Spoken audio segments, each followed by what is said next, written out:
Bismillahirrahmanirrahim. Assalamualaikum warahmatullahi wabarakatuh.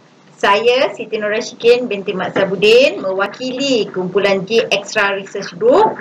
Rakan-rakan penyelidik saya Encik Kamal Musa dan Puan Izan Hafizah. Kami telah melakukan penyelidikan ini sepanjang semester lepas. Alhamdulillah boleh disiapkan untuk dipersembahkan dalam seminar penyelidikan dan inovasi pencarah Afzan 2021.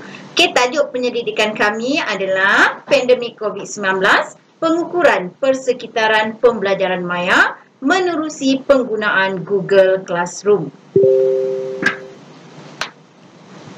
Okey, latar belakang kajian. Okey, seperti yang telah dapat lihat bersama-sama kat sini, yang kita sedia maklum, PDDPR telah dilaksanakan apabila PKP diumumkan. PKP diumumkan pada 18 Mac 2020 dan pada masa yang sama juga kita telah diberikan atau KPM telah turunkan garis panduan melaksanakan PDPR. Okey, menurut Burgess dan Silverstone 2020, PDP secara maya masih belum teruji keberkesanannya, tetapi ia perlu dimanfaatkan semasa musim pandemik COVID-19. Okey, ini juga dipersetujui atau disokong oleh kajian oleh Carlos dan kawan-kawan pada 2015. Kenapa PDP ini tetap perlu dilaksanakan ketika PKP? Kerana jika tidak dilaksanakan, murid tidak belajar. Seterusnya, apa yang Lavi 2015 juga menyatakan bahawa jumlah jam mempengaruhi pemahaman asas murid. Okay, itu yang pertama. Yang kedua. Yang ketiga, kita tengok apa yang Chen 2001 dan Shirazi serta kawan-kawannya 2014. Okay, ceritakan tentang persekitaran pembelajaran. Okay, persekitaran pembelajaran memberi impak kepada kepuasan murid. Seterusnya, Chan 2015. Kajian beliau menunjukkan bahawa teknologi mempengaruhi persekitaran pembelajaran. Okay, McBrien dan kawan-kawan 2009 membuktikan pembelajaran maya wujud seiring dengan teknologi dan boleh berlaku interaksi sosial. Okay, Koja Karen dan kawan-kawan 2014 serta Singh and Thurman 2019, pembelajaran maya adalah pembelajaran tanpa sempadan tempat dan masa, iaitu boleh diakses di mana-mana, boleh diakses bila-bila masa. Okey, Littlefield 2018 menyatakan pembelajaran maya berlaku apabila beradanya maklum balas dan tindak balas segera. Maka Basilaya dan kawan-kawan pada tahun 2020 menyatakan Google Classroom mempunyai semua ciri-ciri yang dinyatakan oleh pengkaji terdahulu.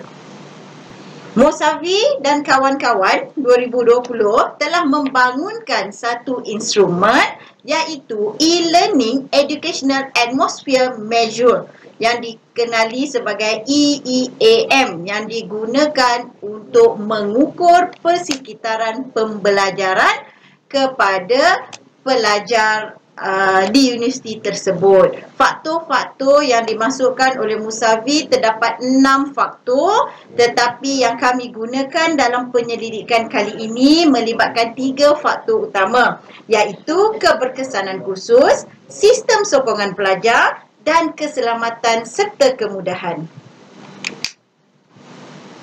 Metodologi yang kami gunakan untuk melengkapkan kajian kami adalah berbentuk kajian tinjauan. Manakala sampel yang terlibat dengan kajian kami adalah seramai 171 pelajar PISMP dan 85 pelajar PPISMP. Metodologi seterusnya adalah berkaitan dengan kaedah pengumpulan data. Terdapat 29 item tinjauan yang telah ditaburkan yang merangkumi ketiga-tiga komponen faktor yang hendak diukur.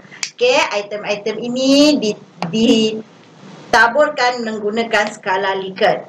Okey, kaedah penganalisisan data, kami menggunakan analisis data, aplikasi analisis data yang ada dalam Microsoft Excel. Seterusnya, kita terus kepada dapatan kajian. Okey, ini adalah analisis responden daripada dua kumpulan PISMP dan kumpulan PPISMP. Seramai 85 orang daripada kumpulan PPISMP dan 171 daripada kumpulan PISMP. Yang merah tu lelaki, yang biru tu perempuan. Data ini valid apabila kita merujuk kepada Jabatan Hal Ehwal Pelajar. Memang jumlah pelajar perempuan ramai di kampus Tengku Ampuan Afzan ini.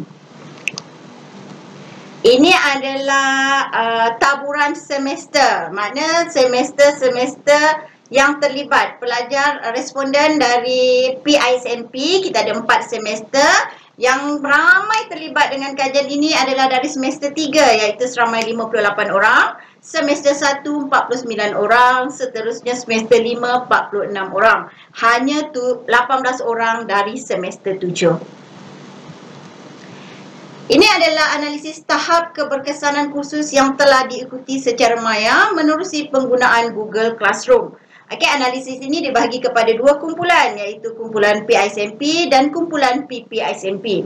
Kumpulan PISMP memberi min data 4.2544 dan sisihan piawai 0.5624, dan ini persepsi menunjukkan persepsi positif. Begitu juga dengan kumpulan PPISMP, min 4.0765 dan sisihan piawai 0.6335 positif. Secara umumnya untuk keberkesanan kursus, semua responden menanda dari skala 3 hingga 5. Slide ini kita akan tengok pada analisis tahap sokongan pelajar semasa mengikuti pembelajaran secara maya menerusi penggunaan Google Classroom. Juga dibahagi kepada dua kumpulan, iaitu kumpulan PISMP dan PPISMP.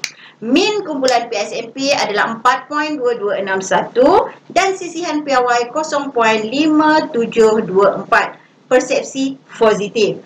Begitu juga untuk PPISMP, min 4.1627, sisihan piawai 0.7064 dan positif. Kalau kita melihat kepada sisihan piawai ini, walaupun masih pada semua responden menjawab pada skala 3 hingga 5, tetapi taburan mungkin lebih ramai untuk setiap skala. Maknanya skala 3, skala 4, skala 5 tu mungkin sama rata berbanding apa yang berada hasil daripada kumpulan PISMP. Apabila sisihan piawai hanya 0.5724 menunjukkan bahawa masih ramai yang menjawab di skala 4. Seterusnya adalah menganalisis tahap keselamatan dan kemudahan semasa mengikuti pembelajaran secara maya menerusi penggunaan Google Classroom. Juga kita bahagikan kepada dua kumpulan, iaitu PISMP dan PPISMP, yang mana min untuk PISMP 4.2144 dengan sisihan piawai 0.6094. Untuk PPISMP 4.0366 dan sisihan piawai 0.6520. Persepsi daripada dua-dua kumpulan adalah positif. Maka, dari keputusan-keputusan analisis tinjauan kami tadi, kami merumuskan bahawa sekitaran pembelajaran maya menerusi penggunaan Google Classroom memberi kesan positif kepada semua responden. Dan kami memutuskan atau kami menyimpulkan bahawa Google Classroom adalah pelantar pembelajaran maya yang baik dan kerjasama yang telah diwujudkan oleh KPM dengan pihak Google amat-amat kami hargai. Okey, seterusnya hasil daripada kajian kami ini terdapat dua cadangan daripada pihak kami. Yang pertama, kajian ini boleh dilanjutkan kepada semua kampus IPG, atau kita boleh lanjutkan kajian ini untuk program-program lain selain PISMP dan PPISMP. Mungkin untuk PITO, PDPM dan PDPP.